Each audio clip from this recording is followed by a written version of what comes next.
আজি আজি আজি বহুত বিধেয়ক উত্থাপন হ'ব আৰু এই বিধেয়কত এটা মোৰ প্ৰধান বিষয় হ'ব যে সমগ্ৰ ৰাজ্যৰ মানুহক কেনেকৈ বিদ্যুতৰ বিলেৰে জ্বালাকালা কৰা হৈছে। সমগ্ৰ অসমত আপোনালোকে মই আজি বিদ্যুৎ বিল কিছুমান লৈ আহিছোঁ, আপোনালোকে দেখিবলৈ পাব। আগতে যিটো 300 টকা আছিলে এতিয়া সেইটো গৈ 1100-1200 টকা হৈ গৈছে। সাংঘাতিক ধৰণে বিদ্যুতৰ বিল বৃদ্ধি পাইছে।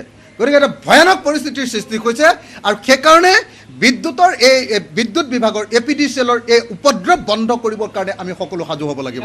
আজি আজি আজি বহুত বিধেয়ক উত্থাপন হ'ব আৰু এই বিধেয়কত এটা মোৰ প্ৰধান বিষয় হ'ব যে সমগ্ৰ ৰাজ্যৰ মানুহক কেনেকৈ বিদ্যুতৰ বিলেৰে জ্বালাকালা কৰা হৈছে। সমগ্ৰ অসমত আপোনালোকে মই আজি বিদ্যুৎ বিল কিছুমান লৈ আহিছোঁ, আপোনালোকে দেখিবলৈ পাব। আগতে যিটো 300 টকা আছিলে এতিয়া সেইটো গৈ 1100-1200 টকা হৈ গৈছে। সাংঘাতিক ধৰণে বিদ্যুতৰ বিল বৃদ্ধি পাইছে। গতিকে এটা ভয়ানক পৰিস্থিতিৰ সৃষ্টি হৈছে আৰু সেইকাৰণে বিদ্যুতৰ এই বিদ্যুৎ বিভাগৰ APDCLৰ এই উপদ্ৰৱ বন্ধ কৰিবৰ কাৰণে আমি সকলো সাজু হ'ব লাগিব।